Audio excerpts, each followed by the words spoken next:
Welcome back, everyone. Thanks for joining us for part 2 here. Kaufman and Donnie Wahlberg, and just reminiscing, really. Talking all about the Celtics from all the way back to really before Donnie was born to where we are now. And Donnie, one of the last things that we were talking about was just what a huge fan you were, obviously, and growing up in the heyday, the mid-'80s, the original Big Three era, Larry Bird, Kevin McHale, Robert Parrish. Who's your favorite Celtic of all time? So one of those guys?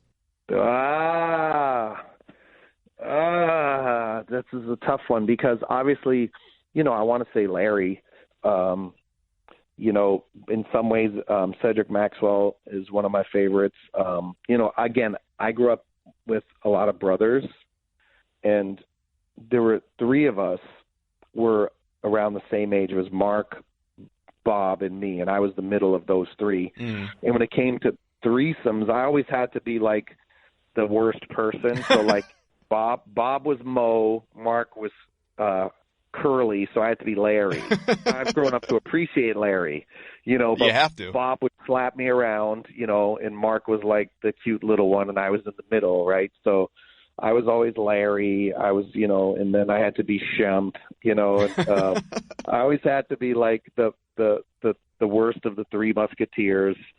And so, I would have to be, Bob would say, well, I'm Bird. And Mark would say, no, I'm Bird. And Mark would say, well, fine. Okay. I'm DJ. And I'd be like, okay, I'll be Maxwell. I'll be fine. I'll be McHale. Not that McHale was anything to sneeze at. Yeah, of course. He's amazing as well. But I mean, it's hard to say, I have a different, of course I came up with Larry Bird, but that second sort of evolution of the Celtics with Paul Pierce was really special for me. That whole time watching Pierce come up and have all this potential, and then, the Antoine Walker years, and, they almost won a championship there. And, I got to know Paul pretty good, and, he's one of those guys. It was one of those things where from the moment he came onto the team, we watched him evolve, and we watched him become a superstar, and we watched him stare down Al Harrington and hit that shot. Yeah. And, he became our guy. And so he'd be up there on the list. And honestly, right now, I got to tell you, Jaylen Brown and Jason Tatum, I have that same thing. And now I'm watching it with my son. So I'm watching him experience what I've experienced a couple times over with the Celtics, is watching these young guys come up from college and, seeing them seeing their ascent. And, I'm experiencing that for myself as a fan. But I'm also watching my son experience it as well, which is amazing. And it's really fun. It's full circle. But I think those guys are probably they're all in my top 5. I'd say Bird, Pierce, Tatum, Jaylen, and I'd maybe round it out with 4 people would be tied for number 5. How about that? Okay. AG, Ray Allen, Kevin McHale, and Robert Parrish. How about that? But then Bill Walton was a great Celtic for a year. Sure. I mean, it's so hard. And so many people, so many players, matter for different reasons. How do you not love Dennis Johnson?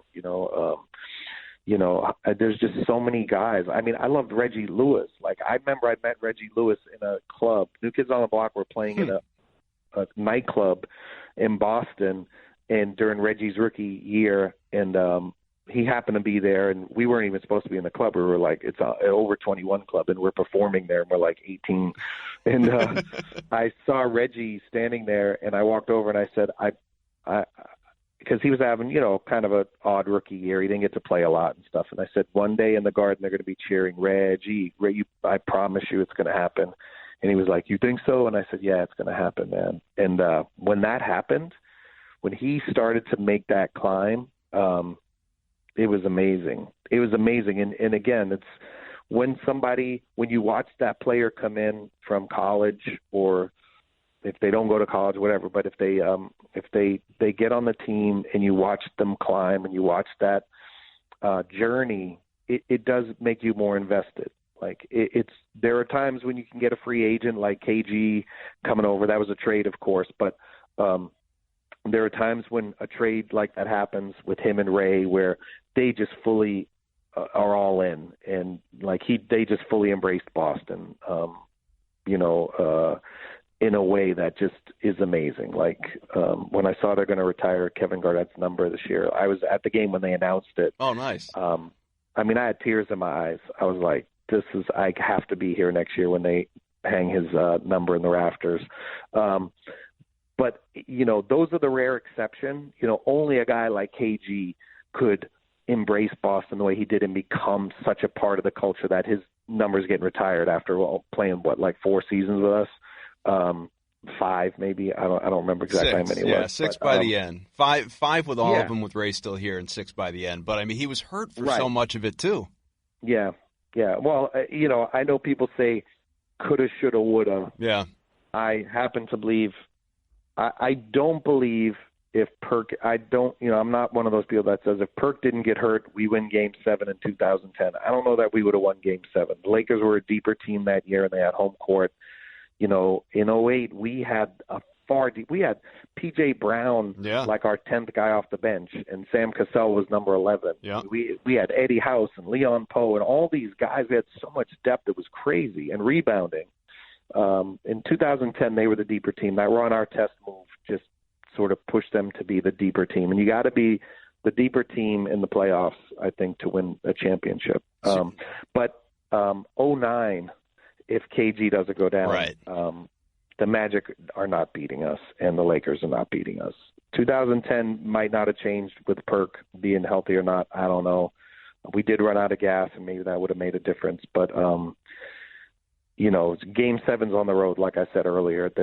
They're tough to overcome. But we definitely win in 2009 if KG doesn't go down. So you're not like me, Grandpa Simpson yelling at the cloud kind of mentality about, still ruining the day that Perk was traded away. I've talked to him about that I don't know how many times too, and even he is at a point where he's being forced into the position to defend Danny Ainge for making the trade, saying that, look, I probably wasn't coming back anyway. He wanted to get something for me because I wanted to get paid and so on and so forth. But they're, to pin their hopes that year as they did on Shaq and Jermaine, the O'Neals both staying healthy. It's, that's also going to be one of the great what ifs for me. Yeah. There is this thing, though, that we learn about in Boston sports, and we're watching it play out now with one Thomas Brady. I've heard of him, yeah. It's that thing of, do you hold on too long to the veterans, or do you make a change before it's too late? And, I remember there was I don't remember who the show was.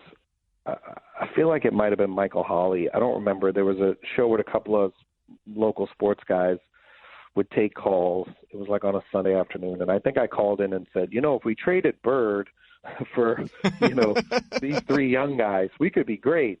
And Indiana would take him because he's from Indiana, and we could probably get Reggie Miller and yada, yada. And I think I got yelled at and scolded and told not to call again. But it was only when Larry was like really clearly like not Larry, and we really probably didn't have a chance anymore. But that's the thing.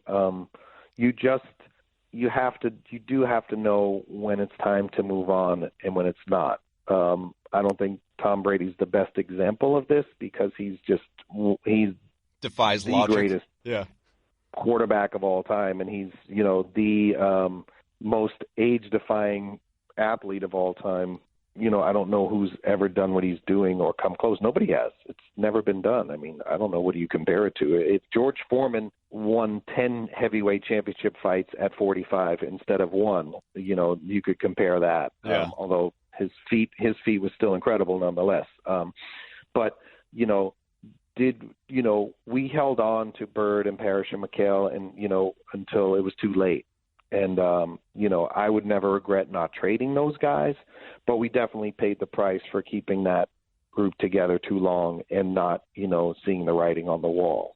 I think sports has evolved now where a lot of teams are more because of free agency, players come and go a lot more, and teams are a little more, dare I say it, Belichickian. They'll move on from a player quicker, and try to rebuild or find a different way. If a player's unhappy, they're not going to typically try to make them stay. They're going to move on and cut their losses and try to build try and get something else for them. Exactly. So I don't know if it was the right thing to break up that team or to send Perk packing. I personally loved Perk, but I just don't know what that team would have done. So I don't know. I think at some point, I think Danny's one of those people that says, you know what, I get it. We're good. We can get past everyone, but can we get past the Miami Heat? Can we really beat them with this group? Or do we got to start looking to, get younger and make something happen? And I think that was probably his mindset, and he probably would have been right. The vast majority of Celtics fans, sports fans, they're you growing up. They're that kid hoping and praying for the high five from the guy on the championship truck. As you've gotten older, as obviously gotten more successful and have kept your allegiance what it is as a fan to this team. Is it kind of surreal at all that, you grow up playing with your brothers and idolizing these guys to now being able to have personal relationships with guys like Tatum, Brown, Pierce, and so on? I'd say it's a little, I don't know if surreal is the right word. Surreal is going to do a concert in Indiana, in the building that the Pacers play in, and they let us use the practice court before our concert, and Larry Bird walks down and starts shooting the shit with us. Sorry for swearing. That's okay. It fits. And we start talking about all the people we had in common, and and all this different stuff. That's a surreal. But yeah, sure. It's definitely surreal to know Coach Stevens and to know Danny and to have traveled on the team plane before and gone to all these games but I try to I definitely don't feel it's an entitlement. I don't feel entitled to any such thing. I will only. The only time I'm ever sort of defiant about my Celtic fandom is if somebody says something like, why did they get Donnie Wahlberg to do the ESPN 30 for 30? And I'll say, because I was there when the building was empty and they were chanting Fire Doc. and I was pointing at the guys yelling it in the loads, giving them the middle finger. I was there when we were winning 18 games, and in that regard, yeah, I should be narrating the 30 for 30 if they ask me to do it. And I don't feel entitled to narrate the 30 for 30, but if they ask me to do it, I would say, you know what, I'm a loyal enough and good enough fan who they seem to think should be doing this. And yes, I feel worthy of being a voice to speak for this team. Absolutely. That's the only time I feel entitled to anything. And again, I don't feel entitled to the job. I cried when I got it. I was like, oh my God, I can't believe I'm doing this. Maybe you wouldn't use these words, but I would say, unequivocally, that you're the biggest celebrity fan this team has. Well, I'm certainly the most loyal one. And I don't, I know there are others. I know Dana White is a legit loyal Celtics fan. I've seen him at road games. He'll check in on Instagram if I'm at a game. He's always a legit Boston sports fan. But with the Celtics, yeah, I don't know what it is with famous people, but when their team sucks, they just don't want any part of it other than Spike Lee, right. Legit fan, die hard to the end. But a lot of famous people just don't want to be around lousy teams. And I don't know what that's all about, but I'd like to say that's just what Laker fans do, all the celebrity Laker fans. But trust me, it happens in other cities as well. And we'll just leave it at that.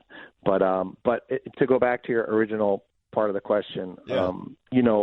It is a little bit surreal to be, close to the team and to know so many of the players and whatnot. But I don't think it's something I'm entitled to. I don't think it's a right. I think it's an honor and a privilege. Just to have a player give me a high five or something, before a game. I mean, it's still an incredible, exciting feeling to me. And it's almost no different, than when I was a little kid high-fiving Danny Ainge. It's almost no different. So I don't take it as something that, I have a right to do.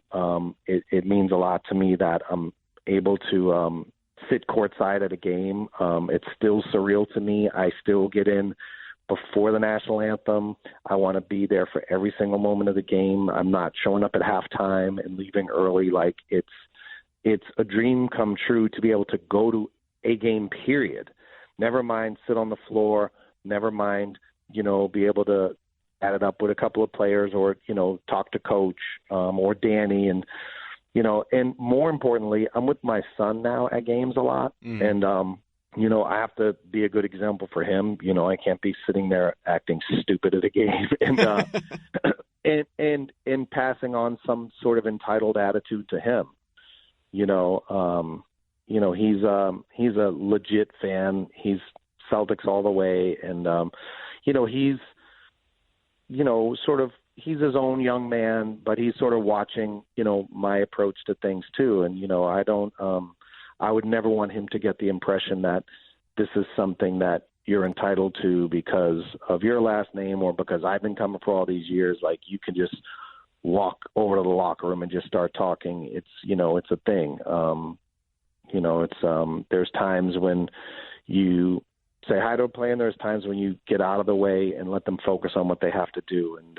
And you be grateful for every single chance you have to watch a game, to attend a game, and to bump elbows or rub elbows with a player or a coach or anyone even associated with the team. And now more than ever, I think he's seeing that for sure and hopefully learning that right now as we speak, because we don't have any games. We can't even watch a game on TV as father and son, as we love to do. So hopefully those lessons are not lost on him. And certainly now, I think, like all of us, we're all definitely appreciating the little things that so many of us take for granted, I'm sure, because we're missing a lot right now.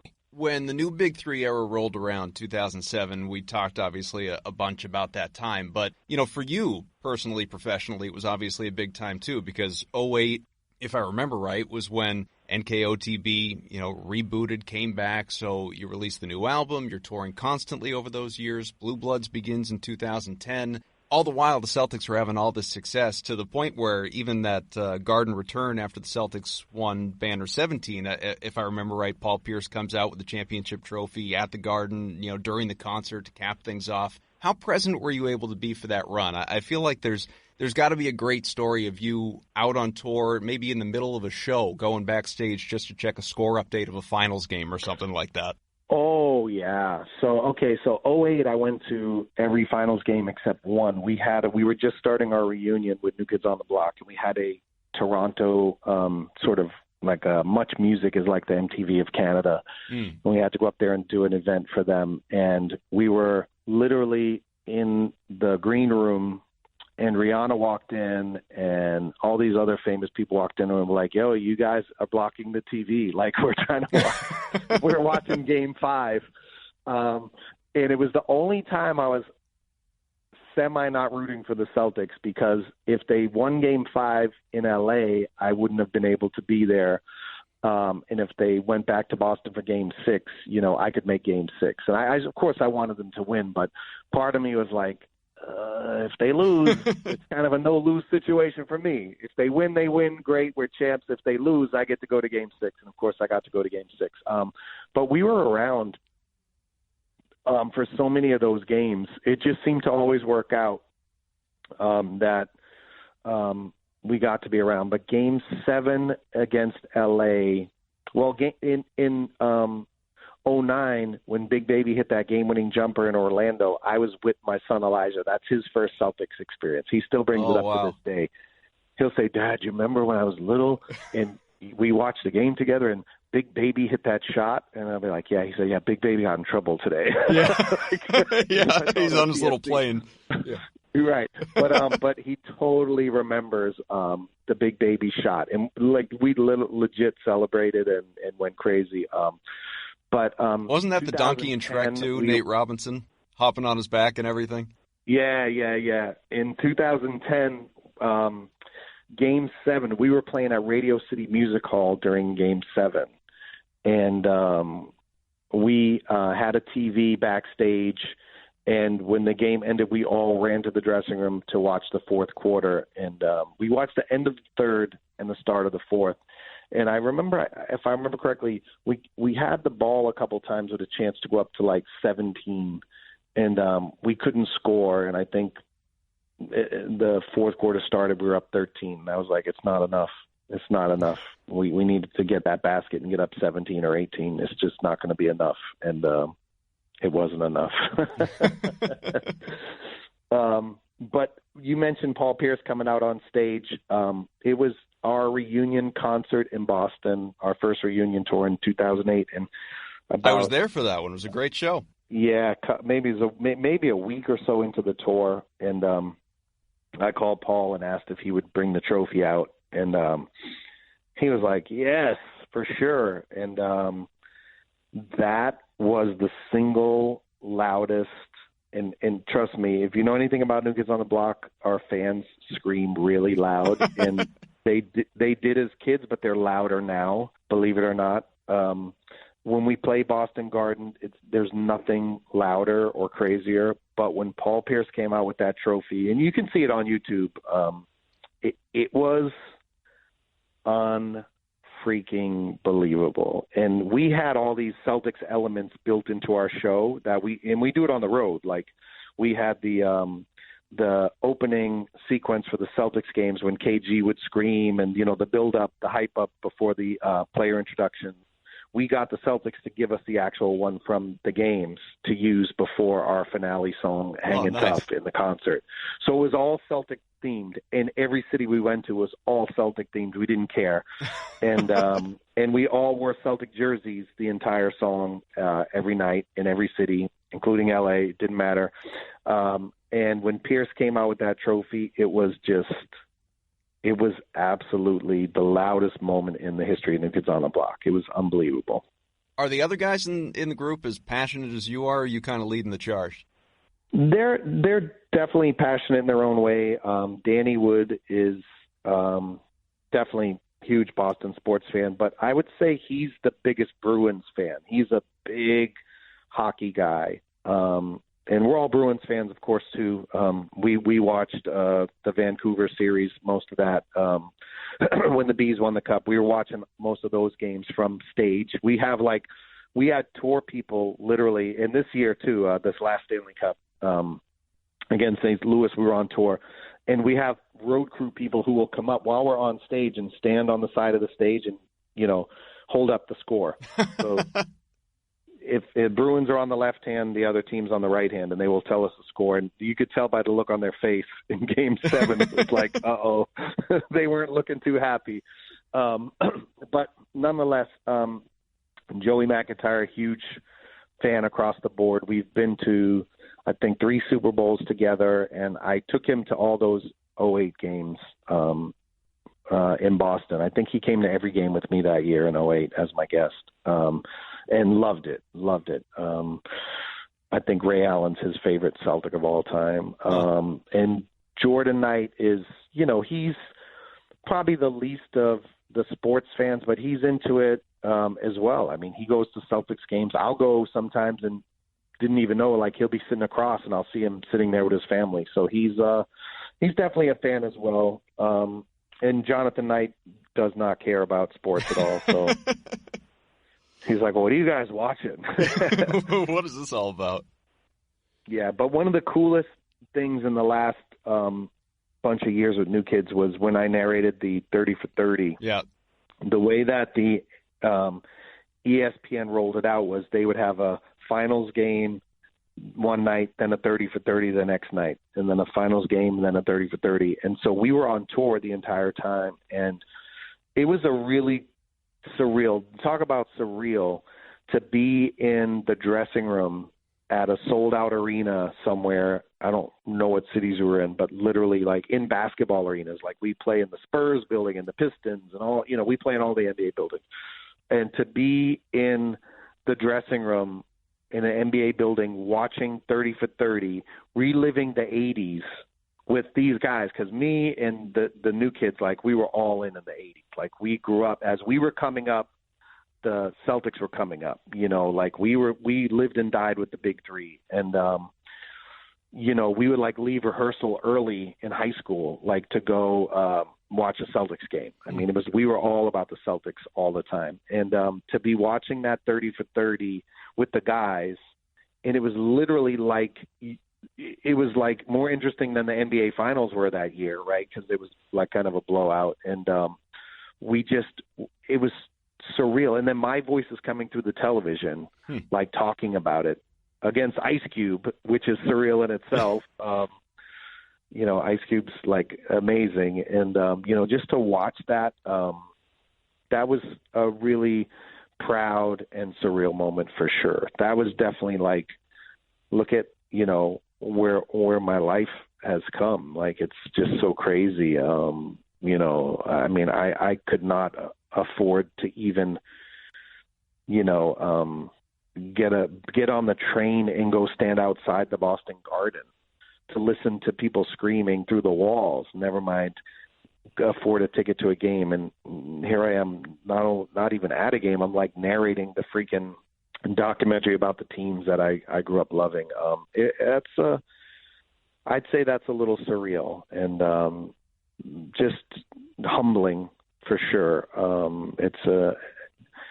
I don't know what I did to be so lucky in life, but I just know that I try to be grateful every single day and be thankful every single day and never take 1 second of it for granted, because it could easily have gone a different way. So, Boston sports fan through and through, all these teams across the board. We've talked about all of them. You've played Fenway a number of times. And by the way, I looked for tickets for this next show, and it's insane how quickly you guys sell out. Are the Celtics the clear number one of this group, though? Yeah, it's just if you cut open my veins, bleed green. It's gonna be green. Yeah. Yes. That's not to say there was a time, when my buddy who's a diehard, listen to this combination. He's a Lakers fan, a Cowboys fan, and a Yankees fan. So he's a bandwagon fan then. But he's been his whole life. I've known him, for 35 years. It's been his teams forever. You could say he's a bandwagon though, because he grew up in an era where those teams were the best. Right. So you could say that. He said to me a couple of years ago, if you could get one more championship, what would you take? And at that time, I think my answer though was, as much as Celtics are probably my number one, I was like, one more Patriots championship. That was when we were stuck on 3. Yeah. And I said, if they can get one more, it cements Belichick and Brady in a different place. And they've gotten 3 more since then, which is unbelievable. But there's something about that dynasty that felt incomplete. And in the 80s, the Celtics, for example, were a great dynasty, but the Lakers got the better of that in the end. And I'll never forget Larry Bird doing his interview saying Magic's just the best. He's the best I've ever seen. So when people say who's the greatest of all time, basketball player, I say Magic, and they say, why Magic? And I say, if Bird said he was the best, then he's the best. And, but for me, that the Patriots getting that one more, it put them into that upper tier, and it made them, it cemented them. Because if you get 3, you're not in that next level category of the Montana 49ers, and we needed to get past that, and we needed to do something. We had to get one more championship after the 16-0 season, and coming up empty. It's a Celtics themed show, so obviously we've predominantly done Celtics, but we have to go Patriots right there because, the last time that you and I chatted, we were both hoping and praying Tom Brady would return to the Pats. When you saw that post on, be it Instagram, Twitter, wherever you saw it, and you found out that he was leaving, never mind where he was going at that point, we find out obviously the Buccaneers of all places, but when you find out he's leaving, did your heart just sink like the rest of us? What was your reaction? Oh, I don't think my heart sunk. Per se. Of course, I don't want him to go. I'm just, I got to say, when it comes to the Patriots, I'm super emotional as well. I'm a Boston sports fan. I'm no different than anyone else. I'm like, I literally am shaking at the kickoff of a playoff game in the Super Bowl, like most New England fans. But I'm all about the Belichick philosophies. And so while I don't want Brady to go, and I'd love to give it one more shot and get number 7, I try to live my life. I love Belichick beyond the coaching. I love his press conferences, and not because I think he's sarcastic and smug. I get him. I get his approach to press conferences. Now, it's a little gruff and surly, but he's not here for the games. He's just not here for the baloney and the gaslighting and whatever. It's he really is on to the next thing. It's like that, and that's how I feel about this. I'm like, I don't want Brady to go. I love Brady. I still think Wes Welker should have caught that ball and we would have beat the Giants in the rematch, yada, yada, yada. But I'm very Belichick about things, and that is that, we're on to the next season. It just is what it is. And you just, I look at Belichick's one of those guys that has the mentality of if someone misses a kick at the end of the game, he's like, well, there's 50 other things happen in the game that could have prevented the kick from even mattering. So Who cares? It's on to the next game. Right. And so that's my mindset. It's like, there's a bunch of plays that happen in a game. There's a bunch of stuff that occurs that, that really, when it's over, it doesn't matter. The only thing that matters is learning from the lesson, not treating it as a L in terms of a loss, but treating the L in terms of a lesson and moving on to the next one. And I really kind of operate that way. I remember in 2010 when the Celtics lost, they had won game 2 in LA or game 1. They stole one of the LA games and they came back to Boston for game 3. And I still thought the Lakers were the deeper team. And every time Bynum was playing, we couldn't beat them that year. And when Bynum would get hurt, we'd suddenly make a run and come up. But at the end of the game 3, we'd been losing all game, and Ray Allen went for a layup. There was a steal, and he had a breakaway, and they called an offensive foul. And I was so mad, and I looked at the ref, and I just said, and I looked at him, and I could tell, the building looked like they were going to kill him. And I just said, you know what? I know why he made that call, because Ray kind of tried to go around the defender instead of just going up strong. He kind of was indecisive. And when you're indecisive, the ref's going to blow the whistle the other way. And it is what it is. There's nothing we could do to change it. There was 100 other plays in the game that we could have made this irrelevant point in the game, and we didn't do it. And that's really my mindset. And so that's how I am with this. So I'm really getting off course from talking about Tom Brady, because I know everybody wants to hear specifically about Tom Brady, but I don't know what the hell we're going to do next. I'm like, get Cam Newton. Come on, get Cam Newton. But I know we're not getting Cam Newton. No, it's Jarrett Stidham's team now. It's Jarrett Stidham's team. Like, yeah, my friends, I have a friend, Adam, who's like the guy that wears the goat mask at the Patriot games. And jumped. There's a famous video of him jumping in a snowbank looking for me and Tom Brady. It's hilarious if you haven't seen it. No, I'll have to pull that up. It's a very funny video. You can find it on YouTube. But he jumps into a 8-foot snowbank in his boxer shorts to save me and Tom Brady, who aren't in the snowbank. But he is the biggest Patriots fan in the world. And he's messaging me like, what are we going to do? What are we going to do? I can't believe this. And I was like, knowing Belichick, you're looking at your next quarterback, kid. And it is what it is. And we'll just have to see what it means. And sure enough, I think signing Brian Hoyer yesterday kind of cements that. It's going to be Stidham's team. And what does that mean? I don't know. I just know that every offseason, it's doomsday for the Patriots, even when we had Brady, even when we had Gronk. 1 year we lost Aqib Talib to the Broncos, who kept beating us in the playoffs. And the sky was falling and the dynasty was over and we were done. And then magically Belichick got us Darrelle Revis at the last second. Things happen. So I don't know what's going to happen. I don't know what Stidham's going to bring to the table. I don't know if we're going to get some more weapons. I hope we do. I do know that, again, I'm not somebody that says we could have, should have won and we would have won if. I will say that I'm not really here for everyone blaming Belichick and saying he didn't get weapons, because there was a point last year where we had Antonio Brown and Josh Gordon and Wes Welker and all these other guys, and everybody and their mother was saying the Patriots were going to go undefeated, and every meme on social media was Belichick with this grin on his face, having outsmarted the world by getting Antonio Brown, and now we were going to get our 7th championship. And a lot of things fell apart from that. From that moment, it was a quick descent.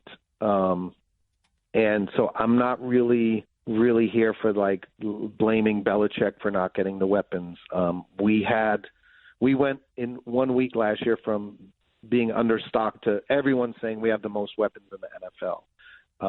I'm also one that strongly believes that the biggest loss last year was not Antonio Brown, it was not Josh Gordon, and it was not Rob Gronkowski. It was David Andrews, James Devlin, and Isaiah Wynn for most of the season. Those losses hurt us as much as anyone else because we couldn't run the ball when Devlin and Andrews went down. You lose the guy that hand delivers the ball to Tom Brady every single snap of the game. There's going to be a problem, and there was. We just did not recover from, losing our running game. I got a feeling N'Keal Harry and Edelman and those guys might have got open a little bit more if we were able to be a real threat running the ball. And we lost. That's where we missed Gronk the most, was run blocking. That hurt the Patriots as much as anything. And even still, for all the criticism of the Patriots last year, we were really pretty close to – we almost won every game. I mean, the only game that really didn't look like a close game was the loss to the Ravens. And even then, we were driving to take the lead, and Edelman, who never fumbled. Patriots were going to take the lead in that game in the second half after being down 17-0. They were still the Patriots. They were still a great team. It just, for whatever reason, fizzled out in the end. Should have beat the Chiefs. Should have had home field. Could have, should have, would have. It didn't happen. Here's where we are. We're on to 2020, and we don't have Tom Brady. And I don't know what the hell's going to happen. I just know we're going to have to listen to people like Max Kellerman. Talk more about the cliff.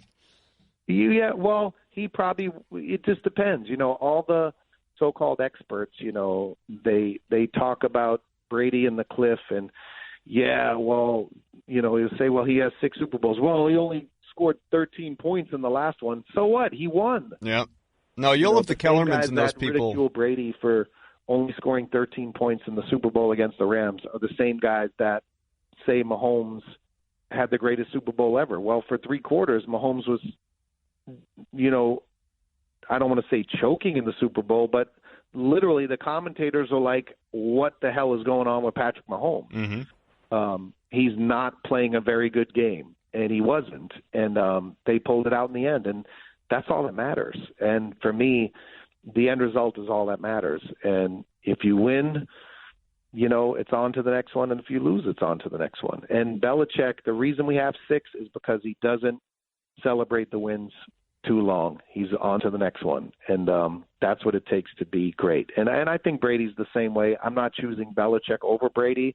I'm just saying Brady's gone. There's not a damn thing we could do about it. So we might as well just hope for the best and believe in Bill. I mean, we believed in him when he gave Brady the job over Bledsoe. There are people who thought, A, we should never have hired Belichick. Yeah. And B, he should have started Bledsoe in the Super Bowl over Brady. And here we are, 6 trophies later. So why would I question him now? It is what it is. I'm going to miss Tom. I love him. I would love to have seen us get number 7. I think we could have. I think we're not that far away with him as the quarterback. And now I just got to hope we're not that far away with Stidham as the quarterback. I have no idea, but I'm going to keep the faith and believe in Bill. Well, I've kept you way, way longer than I even anticipated, which, if there's any benefit to the coronavirus outbreak, it's that, your schedule has allowed you time to spend this much time with me so that we can dive deep on the Celtics, the Patriots, and so on and so forth. I'll wrap with this one question. Away from sports, because I'm sure it's been on your mind at least to some degree, how do you think that this whole experience that we're going through right now is going to impact the entertainment industry when all is said and done? Because it's already in some ways changing the way that we consume content. We know that. Are people going to stop going to concerts, to movies? Are they going to go less? Are they going to go differently? Or do you think life will kind of revert back to what we've known it to be for the most part? Well, I think that, of course, this is unlike anything most of us have ever experienced in our lives by a mile. And there's no real way to know what's going to happen tomorrow, never mind 6 months from now. But I do get a sense that most people really do want to get back to normal. And part of getting back to normal is going to events. It's going to sporting events. It's going to concerts. And I think in some ways, at least talking to my fans, and I've been talking to them a lot on social media. We really we miss it. We miss the connectivity. We miss the experience, and we miss the freedom to just let go. So much a part of going to concerts and going to events is the freedom that you feel. That you can just, especially for New Kids fans, you can be 40 years old and have kids and have a husband and have responsibilities, but for one night you get to go be a teenager again. We're all missing that right now. Sports fans are missing it. Entertainment fans are missing it. And we don't know how long we're going to be missing it. I think, maybe shareable desserts at a restaurant might go bye-bye. But I don't think shareable events are going to go bye-bye. I think people miss it really bad. And like I said, we don't know how long this is going to last. We may be desperate for concerts and stuff. It may be a little different. How we enter and exit buildings may be different. What we do inside, how we connect with each other might change a little bit. We may have to adjust that. Courtside seats at a basketball game may look different in the future. But the experience of a live event, there's nothing that can ever replace that. And I don't think that's going to go away. It just may take a little time to get it back up on its feet. But, there's just nothing like being able to come together with a large group of people sharing the same passion and energy that you have, and listening to music or watching a game. There's nothing like it in the world, and there's really nothing that can replace it. So I don't think it's going to end. I think it's hopefully going to come back as strong as ever. And I know for sure I will appreciate it more than ever when I do get back to it. Well, hopefully, obviously, first and foremost, main thing, you, your loved ones, everybody stays healthy, stays away from everybody but each other, and just, we all ride this out, get through it in the best possible way, and get back to normal, as you said, as soon as possible. But Donnie Wahlberg, I greatly appreciate you coming on the show, and again, spending so much time with us. And next time we have you on, we won't have to spend nearly as long, because we won't go back through the time machine and everything. We'll jump into current day events. You do realize I'm a Boston sports fan, right? This is like a drop in the bucket when we're talking Boston. We could have went for the next 20 hours. So hopefully, careful what hopefully you wish for, right? Under different circumstances, you'll still get me for a couple hours. Don't worry. That sounds good to me. Thanks so much. Thank you so much. Ton of fun there. I know we ran long, but I hope it was as interesting to you as it was to me with Donnie Wahlberg. Thanks again to Donnie, to my producer, Evan Valenti, to Nick, Larry, John, everybody at CLNS Media. I don't know exactly when the next show will be. Who knows? Maybe it'll be next week. We'll find out. You got to stay with us and pay attention on social media. You can get me at Adam M. Kaufman. Obviously, I will tell you what's coming up. Maybe there will just be kind of specialty shows like this one, but we will absolutely keep you well informed as we wait. Right? And it's all any of us is doing right now. We're waiting this thing out. But above all else, and I hope this was an escape for people to just talk and think sports and not everything that's going on in the world, because that is first and foremost. We're not far away from a government shutdown everywhere. California, New York, Massachusetts, and beyond, to try and get this thing under control. And I hope that is what happens soon, and that in some sort of, I don't think this will be the case, but in some sort of alternate reality, we really are talking about finishing out this season and a return to Celtics basketball and the NBA and professional sports and all of it when all is said and done before the end of summer. I really do. That would be great. In the meantime, please subscribe to the show. You can get us on iTunes. Just search Celtics or Celtics Beat. It'll pop right up. In the meantime, Gino, I love that sound.